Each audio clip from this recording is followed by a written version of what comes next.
Le territoire de la CACL compte 150 000 habitants. Autant de questions, rumeurs et parfois même de coups de gueule. Aujourd'hui, on parlera assainissement avec Grégory dans Facecam.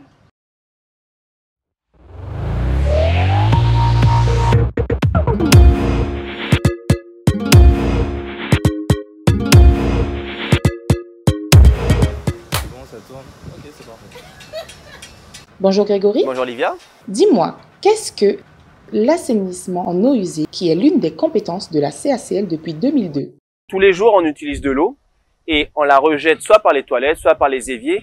Et il faut que cette eau, avant de retourner dans la nature, soit traitée. Donc nous, notre service, notre compétence, avant tout, c'est traiter les eaux usées avant qu'elles soient rejetées dans la nature. Mais on ne fait pas que ça. Le service d'assainissement, c'est aussi construire. Donc on a des marchés qui nous permettent de construire des réseaux pour faire du réseau tout à l'égout, donc du réseau d'assainissement des eaux publiques. Mais aussi, on a un service qui permet de faire des contrôles. Donc là, c'est l'assainissement non collectif, des contrôles sur les permis, sur la construction et après pour savoir si le système d'assainissement fonctionne très bien. La CACL assure donc la récupération des eaux usées provenant de nos cuisines, de nos lessives et procède à son assainissement. Donc cela a-t-il une incidence sur nos factures d'eau? Si oui, laquelle? Toutes les personnes raccordées au tout à l'égout ont sur leur facture une partie qui s'appelle traitement des eaux usées. Quand vous consommez 1 litre d'eau, on estime que vous rejetez 1 litre d'eau dans tout à l'égout, donc vous devez aussi payer 1 litre d'eau de traitement des eaux usées. Le réseau d'assainissement de la CACL se veut respectueux de l'environnement, en traitant les eaux usées avant leur déversement dans la nature. Pourtant, on nous signale, sur le secteur de la CACL, des remontées en eau usée qui posent la question de la salubrité publique.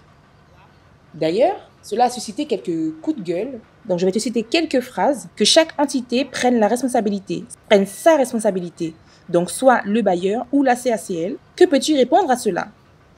Que cette personne a tout à fait raison, c'est que nous, CACL, on prend nos responsabilités, c'est-à-dire qu'on a nos délégataires, que ce soit la CIE ou la SGDE, dès qu'il y a des demandes d'intervention, on leur demande d'intervenir dans la journée ou le lendemain si la demande a été faite en fin de journée. Par contre, il faut faire la distinction entre privé et public. La CACL, c'est une entité publique, tandis que les bailleurs sociaux, qu'on ne va pas citer, ce sont des entités privées. Nous, CACL, on n'a pas le droit d'intervenir sur le privé, c'est-à-dire sur le réseau d'assainissement des eaux usées privé. Mais il faut vraiment que les personnes se posent d'abord la question, est-ce que je suis sur un domaine public ou sur un domaine privé? Et à partir de là, nous, on fait l'intervention si c'est sur du domaine public. Et si jamais c'est sur du domaine privé, on fait en sorte d'appeler les bonnes personnes pour que ces personnes que les bailleurs puissent intervenir sur leur domaine. Grégory, la CACL compte 13 stations d'épuration. Non, 14. La dernière en date, c'est le Pôle Lacroix qui a été inauguré en fin d'année 2020. Donc aujourd'hui, on est à 14 stations d'épuration sur le territoire. D'accord, donc 14 stations d'épuration pour plus de 20 000 usagers. C'est ça, usagers, on parle bien d'usagers. 20 000 usagers. Donc, quel est l'objet le plus insolite que vous avez récupéré dans les canalisations? Le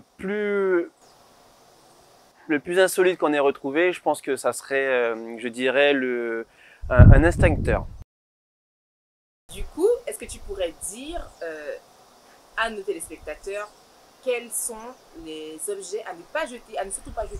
Tout simplement, mesdames, ne jetez pas tout ce qui est protège-slip, tout ce qui est serviette hygiénique, tout ce qui est tampon, parce que c'est pas biodégradable. Les cheveux aussi à ne pas jeter dans les réseaux parce que ça s'enfile autour des hélices. Vous messieurs, tout ce qui est protection comme préservatif, les cotons-tiges, ça aussi il ne faut pas jeter parce qu'on a des matières plastiques et même du coton. Comme j'ai dit, le coton va s'enfiler dans les hélices, va faire des dysfonctionnements sur les pompes et c'est ce qui va causer par la suite des remontées d'eau usée.